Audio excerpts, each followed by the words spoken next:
क्षण कर्म चेतन बंधकारु कर्म के अवसान का, कह कर स्वरूप यथार्थ जग का जो किया उपकार है, उसके लिए जिन वाणी माँ को वंदना शत बार है, वंदना शत बार है, वंदना शत बार है।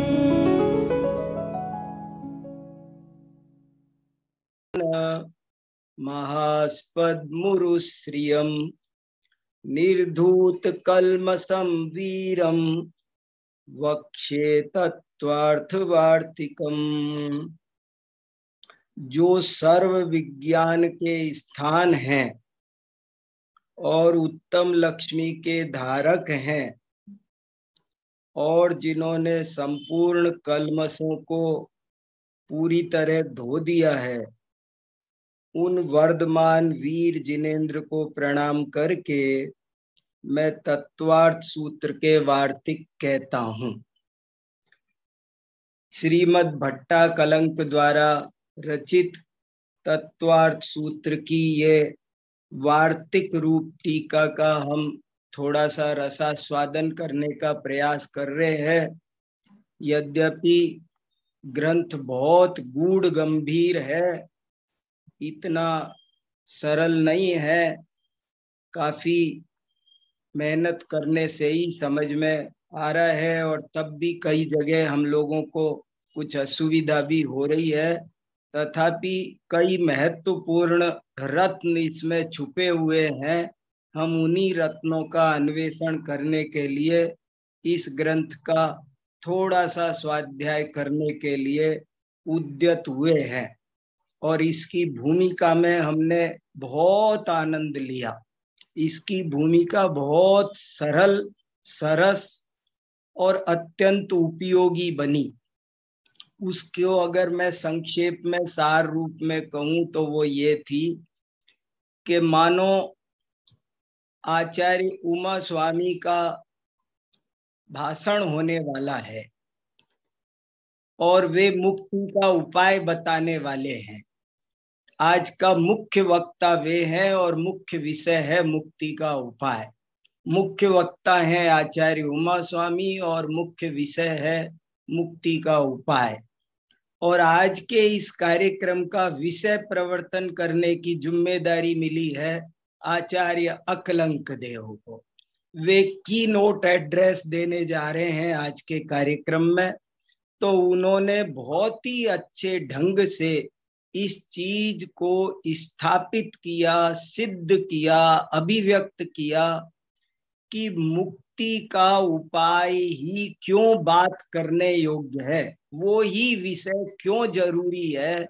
तरह तरह से, अनेक तर्कों से श्रोताओं के हृदय में ये बात बैठा दी कि मुक्ति का उपाय ही एकमात्र समझने योग्य है, वो ही सर्वप्रथम समझने योग्य है, वो ही सबको समझने योग्य है।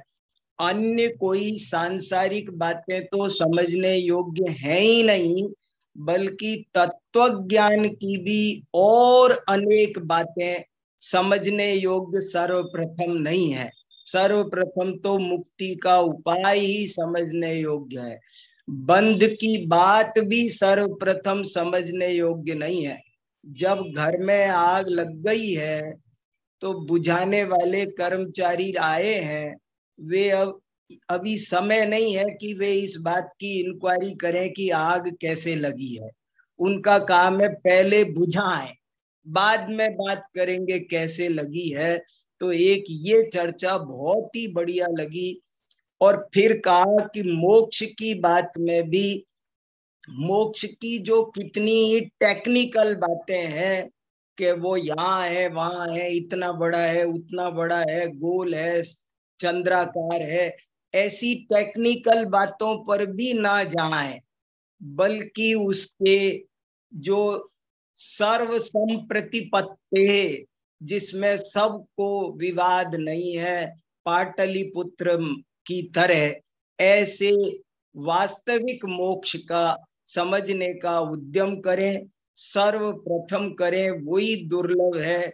ऐसी बहुत ही बढ़िया, अत्यंत आनंददायक, समझ लो जीवन में एक अद्भुत चीज हमने प्राप्त कर ली।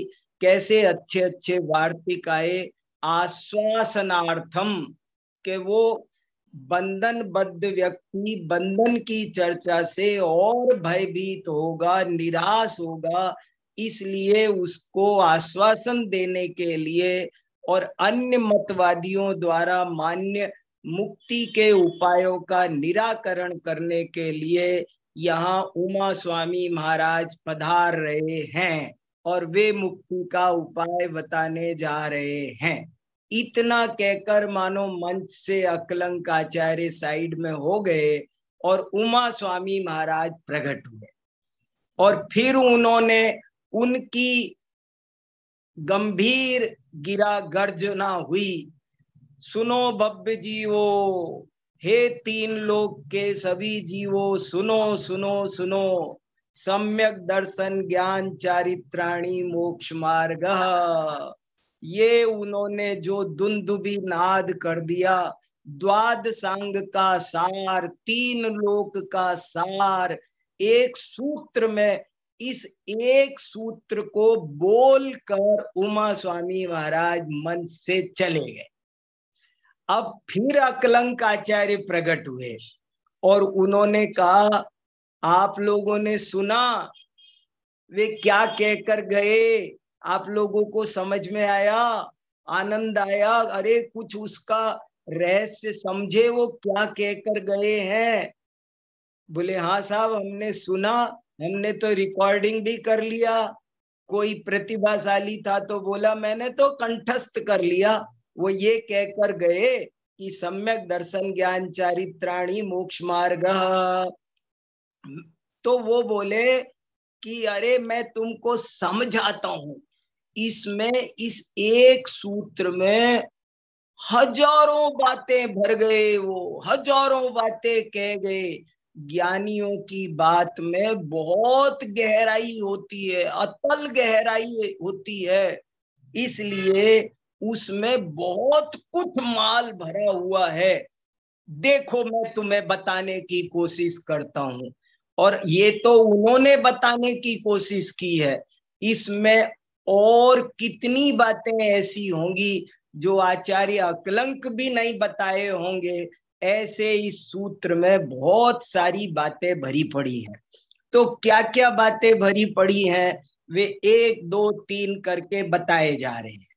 नंबर 1, उन्होंने पहले वार्तिक लिखा कि सम्यक दर्शन इसे कहते हैं, सम्यक ज्ञान इसे कहते हैं, सम्यक चारित्र इसे कहते हैं। फिर कहा कि दर्शन और ज्ञान शब्द करण अर्थ में है, लेकिन चारित्र शब्द कर्म साधन है। दर्शन और ज्ञान करण साधन है और चारित्र कर्म साधन है। ज्ञान दर्शन के द्वारा जो प्राप्त किया जाएगा वो चारित्र धर्म है, वो चारित्र मोक्ष मार्ग है, वो मुक्ति का मार्ग है। ऐसे करके उन्होंने कई बातें बताने की कोशिश की। फिर उन्होंने ये भी कहा कि कितने ही मतवादी यहाँ भी बड़ा विवाद करते हैं। जैसे एक दर्शन जगत में बहुत बड़ी भ्रांति ये चलती है कि वो कहते हैं कि दर्शन ज्ञान आदि गुण अलग हैं और आत्मा अलग है। आत्मा में और ज्ञान में अलग अलग वस्तुएं हैं, वे वास्तव में वे समवाय के द्वारा एक होती हैं। उनमें हमको एक खासकर वैशेषिक दर्शन इस समवाय की चर्चा को करता है और न केवल वो करता है, बाद में धीरे धीरे ये अन्य सब दर्शनों में चली गई। आज की तारीख में आपको नैयायिकों के ग्रंथों में भी, मीमांसक और सांख्य योग के दर्शन में भी समवाय की चर्चा मिलती है। और समवाय का मतलब हम बहुत अच्छे से कर चुके, पर फिर भी मैं 1 मिनट में फिर बोलता हूँ, ये चर्चा कभी होती नहीं ना, इसलिए ये बात 2-3 बार जब तक नहीं सुनेंगे स्पष्ट नहीं होगा। समवाय माने क्या होता है? दुनिया में 2 तरह के संबंध हैं। एक वे जो न्यारे हो जाते हैं, एक वे जो न्यारे नहीं होते हैं। जैसे मोटे तौर पर मोटा उदाहरण दूं कि चश्मा अलग हो जाता है लेकिन आंखें अलग नहीं होती है। लेकिन ऐसे कोई भी चीज है, जैसे सोना डिब्बी में रखा है तो एक संबंध तो सोने और डिब्बी का है, और एक संबंध सोने के साथ पीलेपन का है, भारीपन का है। सोने में पीलापन भी है, भारीपन भी है। तो वो वैशेषिक दर्शन का कहना है कि जो डिब्बी है वो तो संयोग संबंध है, वो तो न्यारी है। लेकिन वास्तव में देखो, वो अपना दार्शनिक पना प्रकट कर रहे हैं। वो कह रहे हैं हम बहुत बड़े दार्शनिक हैं। देखो आपको क्या राज की बात बता रहे हैं कि वो जैसे डिब्बी अलग है और सोना अलग है ना, ऐसे वास्तव में देखा जाए तो सोना अलग है और भारीपन, पीलापन ये भी अलग है। अग्नि अलग है, उष्णता अलग है। शरीर और आत्मा तो भिन्न भिन्न है ही, लेकिन आत्मा और आत्मा के जो गुण हैं, ज्ञान दर्शन आदि, ये भी भिन्न भिन्न है, ये भी न्यारे न्यारे हैं। आपको भ्रम से एक लग रहे हैं, आपको लग रहे हैं, पर वो एक है नहीं, है न्यारे। तो शिष्य ने पूछा, महाराज न्यारे हैं तो एक लग क्यों रहे हैं? तो उन्होंने कहा, एक समवाय नाम का पदार्थ होता है। जैसे आप लोग गोंद रखते हो घर में, फेविकॉल रखते हो, और 2 कागज अलग अलग होते हैं, तो बीच में फेविकॉल गोंद लगा करके उसको चिपका देते हो, तो 2 कागज एक जैसे लगते हैं। ऐसे ही ज्ञान अलग है, सारे गुण अलग हैं, गुणी अलग है। गुण गुणी जो कभी अलग हम नहीं कर पाते हैं, जिनको पर्याय पर्यायी जिनको हम कभी अलग नहीं कर पाते हैं, उनके बीच में समवाय संबंध है।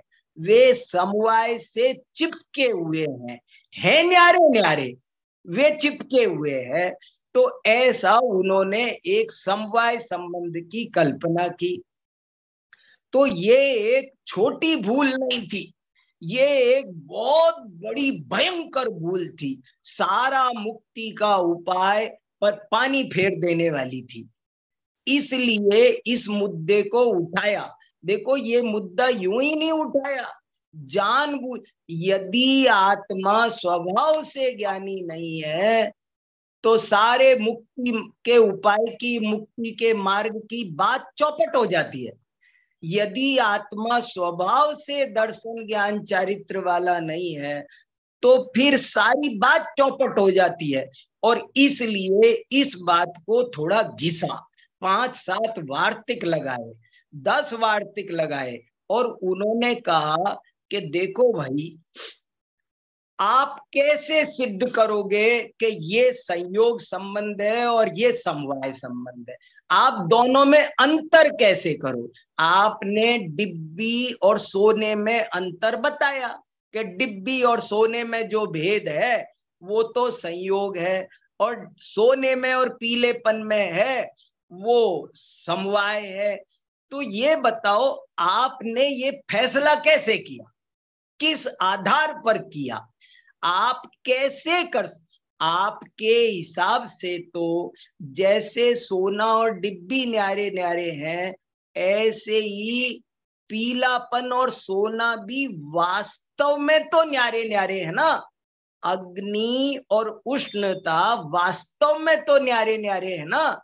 अब कल्पना करके बताओ 1 मिनट को कि जब अग्नि में उष्णत्व गुण का समवाय नहीं हुआ तब वो अग्नि कैसी है? बिना उष्णत्व के समवाय की अग्नि की क्या स्थिति है, स्पष्ट करो। बिना चेतन गुण के समवाय के जीव की क्या स्थिति है? वो चेतन है या नहीं? जब समवाय नहीं हुआ तब वो चेतन है या नहीं?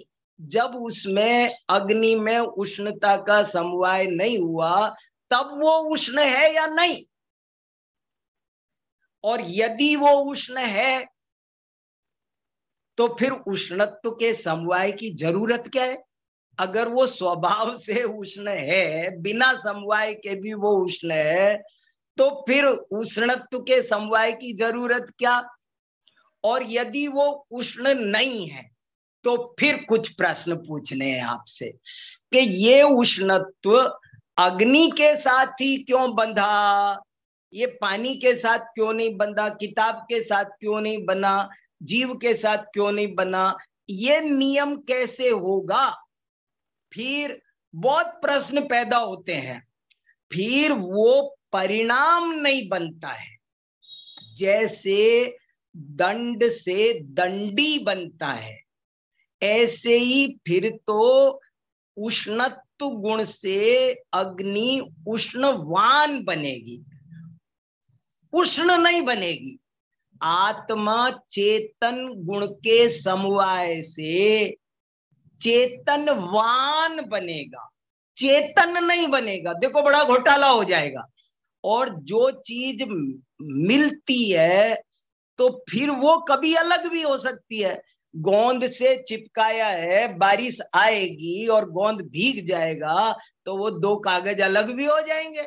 जब आपने उसमें समवाय किया तो वो माने आत्मा स्वभाव से ज्ञान स्वरूप नहीं रह रहा है। ये एक बहुत, उसने भेद के नाम पर सर्वथा भेद मान लिया। आचार्य ने स्वयं कहा था कि ज्ञान दर्शन को करण साधन बनाओ, तो उसने कहा कि जैसे देवदत्त परुष से फरसे से वृक्ष को काटता है तो ऐसे आत्मा ज्ञान से जानता है, तो आत्मा और ज्ञान तो न्यारे न्यारे हो गए महाराज। तो बोले नहीं, वे न्यारे न्यारे नहीं हुए। जैसे बोला जाता है अभिन्न कर्तृक है, ये दो तरह के कारक होते हैं, सारे कारक दो तरह के होते हैं।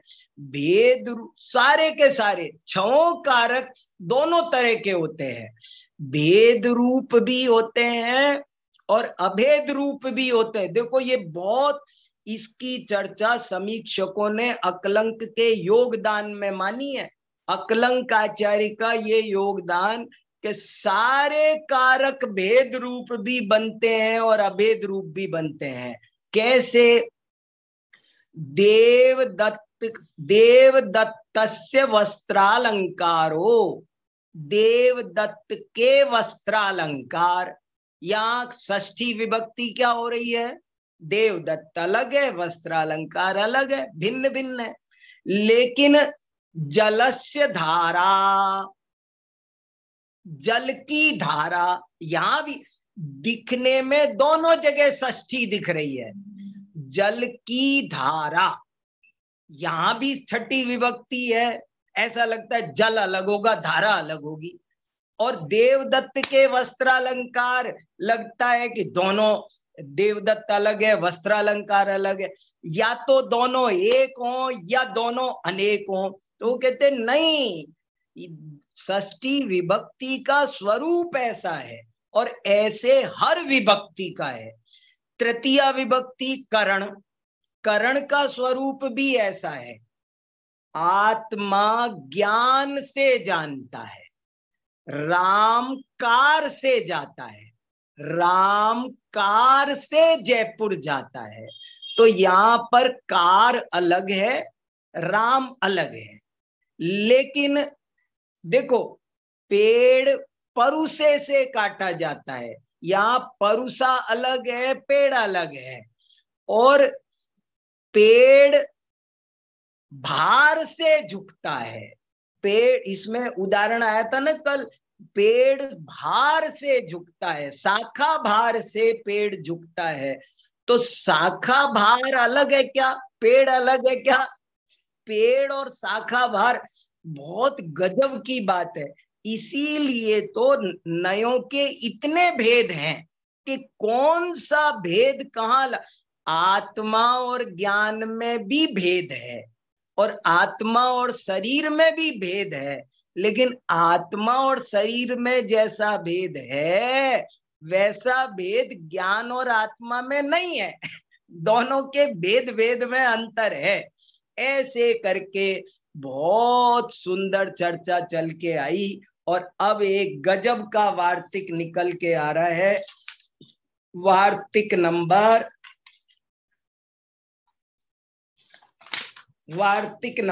19 नंबर का। कल हमने 18 तक के वार्तिक पढ़ लिए और अब 19वां वार्तिक एक ऐसा वार्तिक आ रहा है जो पूरे तत्वार्थ वार्तिक में कम से कम 50 बार आया है। अब आपको एक ऐसा वार्तिक सुना रहा हूं जो पूरे तत्वार्थ वार्तिक में कम से कम 50 बार आ रहा है। देखो क्या वार्तिक है, अनेकांतात। कोई भी दार्शनिक समस्या आती है, अब प्रश्न पैदा हो गया कि आत्मा और ज्ञान में भेद है कि अभेद है, ये बताओ। आत्मा ज्ञान से जानता है तो ज्ञान और आत्मा भिन्न है या अभिन्न? महाराज आप सीधा सीधा कहो ना, हमको तो कंफ्यूजन हो गया है, बहुत कंफ्यूजन हो गया। आत्मा और ज्ञान न्यारे भिन्न है कि अभिन्न है? तो जब भी ऐसा मुद्दा आता है, ऐसे मुद्दे खूब आएंगे, बार बार आएंगे, कोई भी विषय चलेगा तो अन्य मत का निराकरण करेंगे, फिर स्वयं भी कुछ उसी तरह की बात कहेंगे और उसका सुप्रीम कोर्ट जैसा फाइनल जजमेंट देने के लिए जिस वार्तिक का सहारा लेते हैं उस वार्तिक का नाम है अनेकांताच। संजय जी आप स्क्रीन पर लगा सकते हो, देखेंगे सब लोग, अच्छा रहेगा। बहुत बढ़िया वार्तिक है ये, देखने लायक है। अच्छा इसमें 21 नंबर पहुंच गया, मेरी पुस्तक में 19 है। ठीक है, वो इसमें वार्तिकों की संख्या में कहीं कहीं इसलिए फर्क आ रहा है कि कहीं 2 वार्तिक को 1 कर दिया है, कहीं 1 को 2 कर दिया। अब इसमें भी देखो अनेकांतात, कहीं तो इतना ही वार्तिक है और बाकी के हिस्से को दूसरा वार्तिक बना दिया। अनेकांतात पर्याय पर्यायणो अर्थांतर भावस्य घटादिवत, ये 2 वार्तिक है कि 1? तो किसी पांडुलिपि में 2 मिल जाते हैं, किसी में 1 मिल जाते हैं, इसलिए वार्तिकों की संख्या में 1-2 का थोड़ा हेर फेर आ रहा है। पर पाठ में कोई अंतर नहीं है, भाव में कोई अंतर नहीं है। तो बहुत बढ़िया वार्तिक है अनेकांतात के। सारे हर विवाद का हल हो सकता स्यादवाद के द्वारा, इतनी लंबी चर्चा हमारी हो चुकी। 20 वार्तिक उत्थानिका के गए, 20 वार्तिक ये गए और अब जाके उसका समाधान निकला कि कैसे समझें चीज को। तो बोले अनेकांतात, अनेकांत से समझो। पर्याय पर्यायिणो, पर्याय और पर्यायी का, और इसमें पर्याय पर्यायी कहा लेकिन उसमें गुण और गुणी भी ले लेना। यहाँ गुण गुणी कहा नहीं है, लेकिन 2 ही नए होते हैं, द्रव्य और पर्याय, इसलिए पर्याय शब्द में पर्याय नहीं गुण भी ले लेना। हाँ देखो अनेकांतात, इसको थोड़ा सा जूम करो, ठीक है। अनेकांतात पर्याय पर्यायिणो अर्थांतर भावस्य घटादिवत, के घट और मिट्टी अलग अलग है या नहीं? घट और मिट्टी अलग अलग है या नहीं? घट और घट की पर्यायें अलग अलग हैं या नहीं? ध्यान रहे, फिर से बोल रहा हूं, पर्यायें माने केवल पर्याय नहीं, समस्त गुण पर्याय ले लेना। 2 ही नए हैं, द्रव्यार्थिक नए और पर्यायार्थिक नए, इसलिए यहाँ पर्याय पर्यायी पर्यायी माने द्रव्य और पर्याय माने सारे गुण और उन सारे गुणों की पर्याय। अनेकांतात पर्याय पर्यायिणो अर्थांतर भावस्य घटादिवत के पर्याय और पर्यायी का जो अर्थांतर भाव है, वे जो न्यारे न्यारे पदार्थ है कि नहीं, ये सारी बात अनेकांतात्मक है घटादि की तरह। कैसे? अब थोड़ा शांति से सुनो, संस्कृत बहुत अच्छे। यथा घट, अब देखो कल का प्रकरण तो बहुत कठिन था क्योंकि थोड़ा वैसे से अन्य मत का था, लेकिन अब आज जो प्रकरण हम पढ़ेंगे वो जैन दर्शन है, वो इसलिए ये तो आपको सबको खूब अच्छे से समझ में आना चाहिए। इसमें अन्य मत की बात नहीं है, ये जैन दर्शन की बात है। यथा घट कपाल सकल शर्करादि नाम। अब देखो कोई थोड़ा इसको पढ़े ना तो कितने सारे, कितना पांडित्य संस्कृत का अपने आप आ जाए कि ये सब उस घट की पर्याय है। घट का कपाल, कपाल का सकल, सकल की शर्करा। सकल माने घट का एक टुकड़ा हुआ तो कपाल हो गया, और टुकड़े हुए तो सकल हो गए, और शर्करा माने उसका चूरा बन गया तो शर्करा हो गई। घट कपाल सकल शर्करादि नाम नय द्वयार्पणा भेदात स्याद एकत्वम स्याद अन्यत्वम के घट कपाल सकल शर्करादि नाम दो नय की मुख्यता से, द्रव्यार्थिक नय और पर्यायार्थिक नय की मुख्यता से स्याद एकत्वम स्याद अन्यत्वम, स्याद एकत्व है और स्याद अन्यत्व है। कथम? यह पर्यायार्थिक गुण भावे द्रव्यार्थिक प्राधान्यात पर्यायार्थ अनर्पणात मृद रूप द्रव्य या जीवानुपयोगादि द्रव्यार्थी अर्पणात स्याद एकत्वम। केवल मिट्टी रूप चीज देखो, द्रव्यार्थिक ने की अर्पणा करो। अर्पणा माने अर्पिता नर्पित सिद्धे। अर्पण माने क्या? अपन लोग मुख्य गौण बहुत बोलते हैं, अब कभी इन शब्दों को भी काम में लो तो पक्का हो जाएगा। अर्पण माने मुख्य, अनर्पण माने गौण। जब हम द्रव्यार्थिक नय को मुख्य करेंगे तो मिट्टी, सारी की सारी पर्याय मिट्टी ही है, एक ही है। और जब पर्यायार्थिक नय को मुख्य करेंगे तो सब भिन्न भिन्न है। तो मृत स्याद एकत्वम यतो घट कपालादयो मृत रूप द्रव्यार्थम न जहति। क्योंकि घट कपाल आदि है वे मृत रूप द्रव्यार्थ को छोड़ते नहीं है।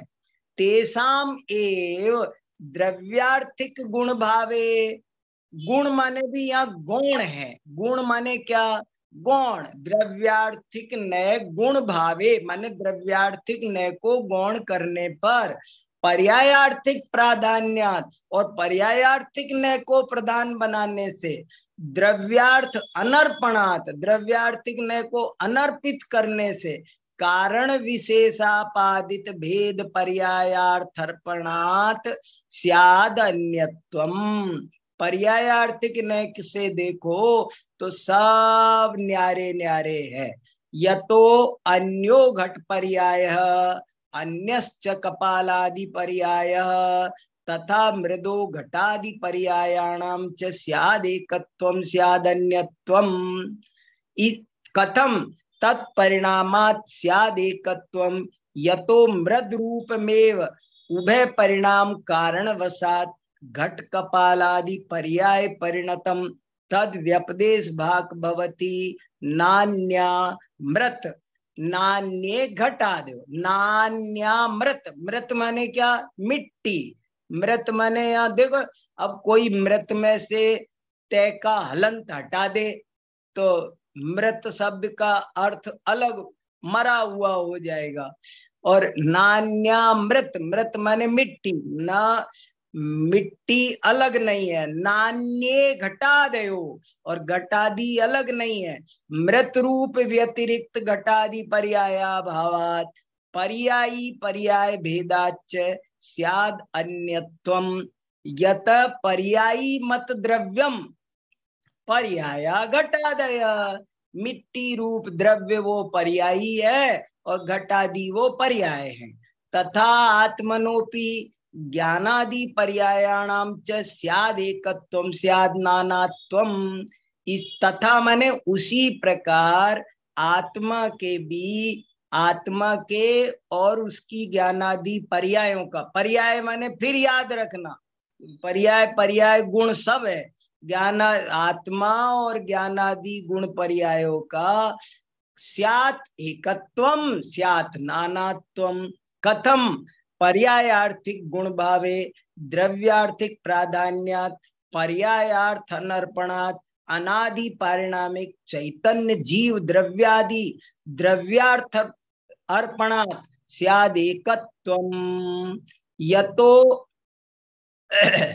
ज्ञानादयो अनादि पारिणामिक चैतन्य जीवादि द्रव्यार्थम न जहति।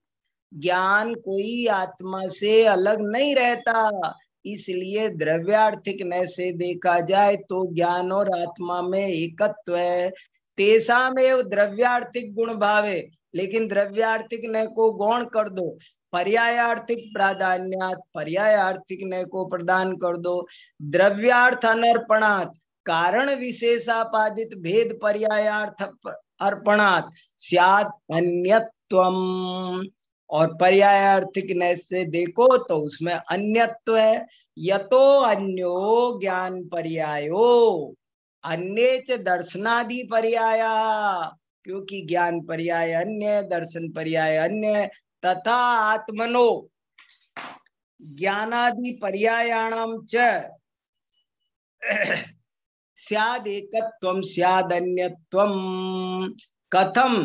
तत्परिणामादेशात् स्याद एकत्वम यत आत्मैव उभय परिणाम कारण वसात ज्ञानादि पर्याय परिणतो ज्ञानादि व्यपदेश भाग भवति। नान्य आत्मा नान्ये ज्ञानादयः। देखो, आत्मा अन्य हो और ज्ञानादि अन्य हो ऐसा नहीं है। ज्ञान परिणाम है और आत्मा परिणामी है। आत्म द्रव्य व्यतिरिक्त ज्ञानादि पर्याया भावात आत्म द्रव्य के अतिरिक्त ज्ञानादि गुण नहीं पाए जाते। पर्यायी पर्याय भेदाच, और पर्याय पर्यायी के भेद से देखो तो स्याद अन्यत्वम यत पर्यायी आत्मा पर्याया ज्ञानादय तस्मात् एकत्व अन्यत्वम प्रति अनेकांतोपपत्ते तत्परिणामत्वेपि करण भावो युक्तः। देखो कितना गहराई से ये वाला सूत्र आया है कि अनेकांत से ही समाधान होगा। इतर्था ही एकार्थ पर्यायात अन्यत्व प्राप्तिर वृक्षवत्। और यदि नहीं मानेंगे तो वस्तु स्थिति स्पष्ट नहीं होगी। मैंने आपको ये पुस्तक बताई थी, इस पुस्तक में बहुत विस्तार से इस वार्तिक की चर्चा है अनेकांतात की, कि 50 बार कैसे कैसे आया और कितनी बड़ी समस्याओं को सुलझाता आया। देखो इसको भी पढ़ते हैं जरा सा, फिर खुलासा करेंगे।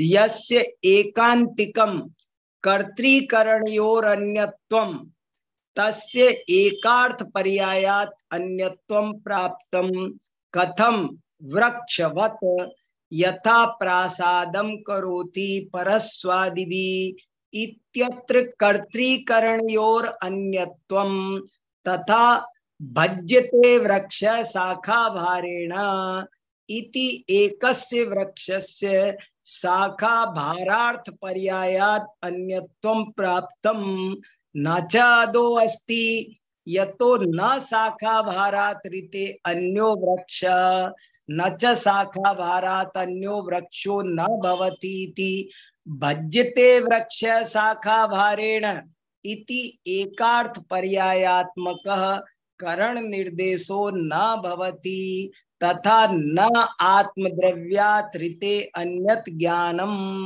न च आत्मद्रव्यात् ऋते न अन्यत ज्ञानम इति जानाति अनेन अर्थान आत्मा इति एकार्थ पर्यायात्मकम करणम न भवति। ये उस बात पर चर्चा आई कि पहले जो कहा था कि ज्ञान को करण साधन लगाना, तो कैसे लगाना मैंने भी आपको मैंने पढ़ लिया, इसलिए मेरे को ये ध्यान रहा कि हमारी कल की कक्षा में आ गया। कल की कक्षा में नहीं आया, ये विषय आज आ रहा है कि जैसे ये बोला जाता है कि वृक्ष शाखा भार से झुक रहा है, तो क्या शाखा अलग है भार अलग है, ऐसे भेद है? ऐसे ही आत्मा ज्ञान से जानता है। ये वाक्य है। अग्नि उष्णता से जलाती है, ये वाक्य है, लेकिन वास्तव में उष्णता और अग्नि अलग अलग नहीं है, ज्ञान और आत्मा अलग अलग नहीं है। ऐसे करके जो कहा गया है उसका अभिप्राय यही है कि वो उसमें स्वरूप भेद नहीं, सॉरी, उसमें संज्ञा आदि का भेद तो है आत्मा और ज्ञान में, लेकिन प्रदेश भेद नहीं है। ये समझना बहुत जरूरी है, ऐसा वो बता रहे हैं। और फिर इसी बात को और थोड़ा आगे खोल रहे हैं।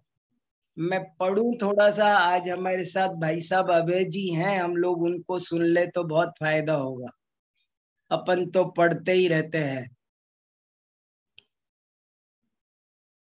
संजय जी। हाँ जी। देखो भाई साहब अभय जी को सुनो ना, आज क्या बहुत दिन से कुछ माल नहीं परोसा उन्होंने। हाँ कर दिया मैंने सबको। हाँ भाई साहब। जय जिनेन्द्र सभी को। जय जिनेन्द्र। आप तो मुझे इस कक्षा का विद्यार्थी ही समझें। अरे नहीं, और हम इंतजार कर रहे थे बहुत दिन से, बहुत हाँ, कठिन काम लेके बैठ गए हाथ में। सबसे पहले तो मैं आपको धन्यवाद देता हूँ कि जो मेरी भावना इन ग्रंथों पर भी स्वाध्याय करने की है, तो आपने उसे स्वीकार किया और आज वार्तिक को स्थान दिया। बहुत दिनों से मेरी भावना थी कि स्नातक परिषद के बैनर में जो अच्छे अभ्यासी शास्त्री विद्वान हैं वो 15-20 इकट्ठे होवें और इसकी वाचना करें और चर्चा भी करें। खैर वो आज सफल हो रही है, भले जूम पर सही। मुझे तो अभी ये समझ में इतना मात्र आया कि ये विषय तो अपने लिए अनजाना नहीं है कि अयुत सिद्ध में भी करण साधन बनता है और युत सिद्ध में भी बनता है जी। ये प्रवचन सार में भिन्न सटकारक और अभिन्न सटकारक की चर्चा आई है, शायद 16वीं गाथा की टीका में है जहाँ तक मुझे ख्याल है। तो और जब भी ये निमित्त उपादान वगैरह के सोनगढ़ में पढ़ाए जाते थे तो कुम्हार और घड़े में के उदाहरण में जो लागू किया जाता है तो वो भिन्न सटकारक का उदाहरण है, यानी कर्ता भिन्न है, कर्म भिन्न है, करण भिन्न है, संप्रदान भिन्न है, भिन्न भिन्न द्रव्यों में लागू किया गया और उसे व्यवहार न से यानी असद्भुत व्यवहार से स्वीकार किया गया है, नहीं तो लोक व्यवस्था नहीं बन सकती। लेकिन अपन ने न्यायदीपिका में जो सम्यक ज्ञानम प्रमाणम में जो ज्ञान की परिभाषा बताई वो करण साधन बताई, ज्ञायते अनेन इति ज्ञानम। तो शिष्य का ये शंका है कि आत्मा ज्ञान से जानता है तो आत्मा और ज्ञान तो जुदे जुदे हुए ना। तो आचार्य ने ये भी समाधान किया कि नहीं, एक ही वस्तु में भी जो द्रव्य और पर्याय का जो स्वरूप है उससे ज्ञान गुण से आत्मा जानन क्रिया करता है, तो इसमें भी बन गया। और दूसरे अनेकांत वाले वार्तिक से उन्होंने ये भी सिद्ध कर दिया कि कथनचित भिन्न तो है ही, आत्मा और ज्ञान जो है वो कथनचित भिन्न तो है ही, इसलिए उसमें कर्ता भिन्न है और कारण भिन्न है, ऐसा शादवाद से मानने में कोई दोष नहीं है, क्योंकि वस्तु एक है लेकिन तो भी उसके पार्ट्स तो जुदे जुदे हैं। ये मेरे को ख्याल में आया। लेकिन अभी आपने इतना पूरा जो है उसका धारावाही संस्कृत में पढ़ा, तो मैं सोचता हूँ कल फिर आप इसकी व्याख्या भी कल अपन समझेंगे, पूरे वार्तिक की जो 20वां और 21वां 22वां है, तो और ज्यादा इसमें खुलासा हो जाएगा। लेकिन जो मूल भाव है मुझे यही समझ में आया। एक जो इसमें संस्कृत में जो जहाँ ये वार्तिक शुरू हुआ है वहां एक पंक्ति आई थी, पर्यायार्थिक गुण भावे, ये 21वां जो है, पर्यायार्थिक गुण भावे द्रव्यार्थिक प्रधान्यात पर्यायार्थ अनर्पणात् मृद रूप द्रव्या जीव अनुपयोग आदि द्रव्यार्थ अर्पणात् शाद एकत्वम। तो इसको थोड़ा मतलब इसका शब्दार्थ खोलना जरूरी है कि जो मृद रूप मिट्टी जो है वो अजीव और अनुपयोग रूप है, ये द्रव्यार्थिक नय के अर्पण से एकत्व देखा जाए। चाहे घट हो, कपाल हो, उसके भी टुकड़े होंगे, चूर्ण हो, कितनी भी अवस्थाएं मिट्टी की हो गए, लेकिन उस मिट्टी का जो एकत्व है इन सब में, तो इन्होंने मद्रूप द्रव्य अजीव अनुपयोग आदि द्रव्यार्थार प्रणात, द्रव्यार्थिक नय से ये सब मिट्टी ही है। क्यों है? क्योंकि ये अजीब हैं और अनुपयोग। ये मुझे बड़ा अच्छा गजब है कि उपयोग लक्षण से भिन्न होने के कारण ये सब अनुपयोगी हैं, तो मतलब उपयोग लक्षण से भिन्न से सब अजीब हैं। ये द्रव्यार्थिक नय का कथन हुआ, लेकिन पर्यायार्थिक नय भी कितना जरूरी है, इसलिए भी पर्यायार्थिक नय को व्यवहार में इसलिए लेते हैं कि उसके बिना व्यवहार नहीं बन सकता। पर्यायार्थिक नय से व्यवहार नहीं होता, वस्तु का एकत्व स्वरूप समझा जाता है, लेकिन व्यवहार करना हो तो आप, घड़ा भी मिट्टी है और कपाल भी मिट्टी है, तो जो उपयोग घड़े का हो सकता है वो कपाल का थोड़ी हो सकता है। इसी तरह ऐसे मनुष्यों में भी है, तो सभी मनुष्य, स्त्रियां भी सभी स्त्री हैं द्रव्यार्थिक नय से देखो, क्योंकि उसमें एकत्व देख रहे हैं। लेकिन जो पत्नी है वो पत्नी है, जो माता है वो माता है, जो बहन है वो बहन है। तो ये भेद करना भी लोक व्यवस्था के लिए भी जरूरी। तो ये मुझे अजीब और अनुपयोग द्रव्यार्थिक के विषय ये बड़ा अच्छा लगा मुझे। और मैं मतलब मेरे ख्याल से मैं इसका अर्थ गलत नहीं कर रहा हूँ, आपसे कंफर्म कराना चाहता हूँ। बिल्कुल सही है भाई साहब, एकदम। वो उसकी जो घट की जितनी पर्याय हैं उनमें द्रव्यार्थिक पना क्या है? तो ये द्रव्यार्थिक पना है कि वे जितनी भी पर्याय हैं सब अजीव हैं, उनमें अजीवत्व है। वाह वाह, बहुत बढ़िया। उपयोगत्व है।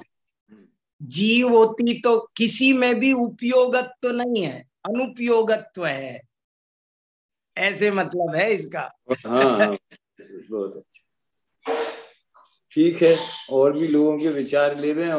और इससे जो आपने पढ़ा है, वार्तिक की टीका जो पढ़ी है ना, तो वार्तिक के आधार से चल रहे हैं, या जो उसकी टीका पढ़ी है आपने उसका भी तो फिर अभी तो भाई साहब हमने ये सोचा है कि हम लोग अकलंकाचार्य को पढ़ रहे थे, और हम अकलंकाचार्य के 6 ग्रंथ हैं, 5 के 5 ग्रंथ हम पढ़ आए थोड़ा थोड़ा। और राजवार्तिक का भी हमने पहले अध्याय का केवल पहला सूत्र पढ़ेंगे, यही अभी हमने संकल्प किया है। अभी हमने राजवार्तिक पूरा पढ़ने का निर्णय नहीं किया है, हम तो पहले अध्याय का पहला सूत्र पढ़ेंगे। हाँ अच्छा है, उसमें अपन सिलेक्शन कर सकते हैं, पूरा पहला अध्याय भी पढ़ सकते हैं। लेकिन ये जो डिटेल आपने इतना विस्तार किया है ना, जैसे अनेक अर्थात पर्याय पर्यायणोर अर्थांतर भावस्य घटाधिपत। हाँ ये वार्तिक है। हाँ, और फिर जो यथा घट कपाल सकल, ये उसकी टीका है ना वार्तिक ये की, भाष्य है। भाष्य है। हाँ, ये भाष्य किसका है? इसकी ये भी अकलंकाचार्य का है। हाँ, तो ये पढ़े, भाष्य ये है। हमने तो पढ़ा, अभी तो इसको हिंदी में भी तो इसकी चर्चा होनी चाहिए। नहीं, ये चर्चा हुई, इसमें आई थी कि अकलंकाचार्य ने शुरुआत तो की वक्ष्ये तत्वार्थ वार्तिकम, कि अच्छा। मैं तत्वार्थ वार्तिक कहता हूं, लेकिन जब हर अध्याय की पुस्तिका लिखी तो वहां तत्वार्थ वार्तिक नहीं लिखा, वहां लिखा इति तत्वार्थ वार्तिक व्याख्यानालंकारे। अच्छा अच्छा। माने उन्होंने, ये वार्तिक दो तरह के होते हैं, गद्य में भी वार्तिक होते हैं और पद्य में भी वार्तिक होते हैं।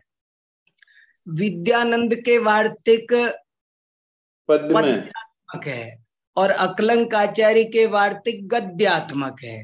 और वार्तिक का खुलासा भाष्य कहलाता है। वार्तिक का स्पष्टीकरण, तो वो स्पष्टीकरण भी उन्होंने खुद ही लिख दिया है। ये वार्तिक और भाष्य वो दोनों ही के लेखक आचार्य अकलंक देव हैं। तो पहले वार्तिक होता है, फिर अकेले वार्तिक सूत्र जो हैं उनको ही आधार पर चर्चा करेंगे या उसके भाष्य पर भी करेंगे, ये मैं पूछ रहा हूँ। हाँ, वार्तिक तो वहाँ उपयोग कर सकते हैं, कोई ऐसी बात नहीं है। हाँ हाँ, वार्तिक पे ही करना चाह रहे थे, लेकिन वार्तिक समझ में नहीं आ रहे थे तो उसमें हाँ, तो भाष्य जरूरी है इसलिए। हाँ, वार्तिक पढ़ रहे थे तो समझ में नहीं आया क्या, तो उसको अंदर खोल के देखा तब समझ में आया, इसलिए हम भाष्य में घुस गए। और फिर हमने सोचा प्रथम सूत्र तो पढ़ना ही है, 100 वार्तिक है इसके, जिसमें से 40 हमने पढ़ लिए। अच्छा। अब 60 वार्तिक बचे हैं, तो मैंने सोचा इनको समझ लेते हैं, समझ में आ जाएंगे। ठीक है, ठीक है, अच्छी बात है, ठीक। ऐसा पहले से भी थोड़ा पढ़ ले तो थोड़ा बहुत अवग्रह या तो हो ही जाएगा। हाँ हाँ हाँ, तो पहले से पढ़े हुए को तो बहुत ही लाभ होगा। अच्छी बात है, बहुत बढ़िया। और कोई कुछ?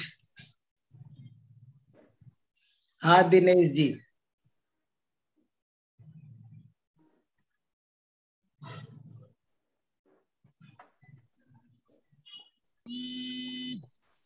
डॉक्टर साहब जय जिनेन्द्र जी भाई साहब बताओ। डॉक्टर साहब, एक तो ना 18वां वार्तिक कल नहीं पढ़ा था हमने। 18वां वार्तिक नहीं पढ़ा था? हाँ जी, संस्काराद इति चेत। देखो मैं बता दूं अभी। हाँ जी, हाँ जी। देखो 18वें वार्तिक में ये बात है कि वो जो आपने युत सिद्ध 18वां वार्तिक था, संस्काराद इति चेत उत्तर न तस्यापि तादात्म्यात्, ये चर्चा थी कि जो युत सिद्ध है और अयुत सिद्ध है, इसके विभाजन का क्या आधार होगा।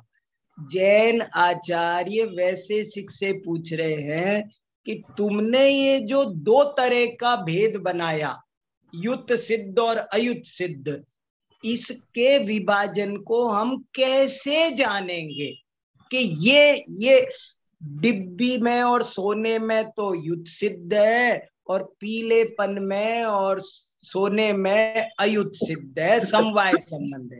संयोग संबंध और समवाय संबंध में अंतर कैसे पहचाना जाएगा? किन दो चीजों में संयोग माना जाए और किन में समवाय माना जाए, इसका निर्धारण कैसे होगा? ये प्रश्नोत्तर पीछे से चला आ रहा है। तब जाके उसने कहा था कि ऐसे होगा ऐसे होगा। तभी कहते कहते वो एक बात कहता है, संस्कारात इति चेत। वैशेषिक कहता है संस्कार से ये पता चल जाएगा, संस्कार से ये पता चल जाएगा कि इन दो चीजों में तो संयोग संबंध है और इन दो चीजों में समवाय संबंध है। ये ज्ञान संस्कार से होगा। तब उत्तर दे रहे कि ना, नहीं हो सकेगा। जैनाचार्य उत्तर दे रहे हैं कि नहीं, संस्कार से भी नहीं हो सकता, क्योंकि संस्कार का भी आत्मा के साथ तादात्म्य है। संस्कार और आत्मा में भी समवाय संबंध है, ये कैसे पता चलेगा? एक बात। दूसरी बात, उनके यहाँ ज्ञान एक ग्राही माना है, ये बहुत इंपॉर्टेंट बात है। उनके यहाँ ज्ञान एक ग्राही माना है। इसमें बहुत साफ, देखो साफ साफ लिखा है, एकार्थ ग्राही ज्ञान जस्य संस्कारस्य एकार्थ। उन्होंने सब चीजों को भिन्न भिन्न भिन्न भिन्न माना है, कोई चीज को दो, भेद एकांतवादी है। ये जरा देखो, कहा कि अगर जरा सा भी किसी को किसी से मिलाया तो प्रतिज्ञा हानि का दोष आ जाएगा। जैसे अभाव एकांतवादी यदि अभाव की भी सत्ता मान ले तो प्रतिज्ञा हानि हो गई। तो ये भिन्न भिन्न मानने के कारण इसे बहुत सर्वथा के कारण दिक्कत। तो वो ज्ञान को एकार्थ ग्राही मानते हैं। उनके अनुसार एक ज्ञान पर्याय एक ही अर्थ को जानती है। पीलेपन को जानेगी तो सोने को नहीं जानेगी, सोने को जानेगी तो पीलेपन को नहीं जानेगी, ज्ञान को जानेगी तो दर्शन को नहीं जानेगी, दर्शन को जानेगी तो ज्ञान को नहीं जानेगी।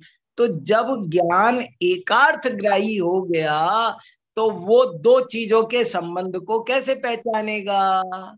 दो को जानना पड़ेगा उसके लिए। तो इसलिए संस्कार से भी ये विवेक, ये भेद ज्ञान नहीं हो पाएगा कि यहाँ इन दो पदार्थों में संयोग संबंध है और इन दो में समवाय संबंध है। ये कहने का अभिप्राय। बहुत अच्छा, चलो बाकी चर्चा कल करेंगे।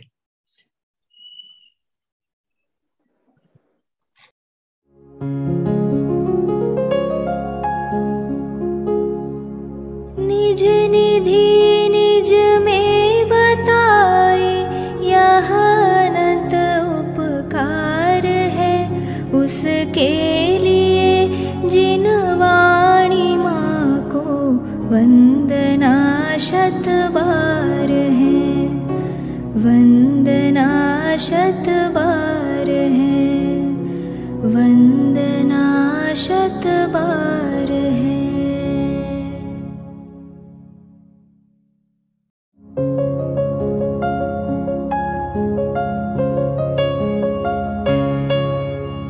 हे जिन वाणी भारती तो ही जपो दिन रैन, जो तेरी शरणा गहे सो पावे सुख चैन। जा वाणी के ज्ञान ते सूझे लोकालोक, सो वाणी मस्तक नवो सदा देत हो ढोक, सदा देत हो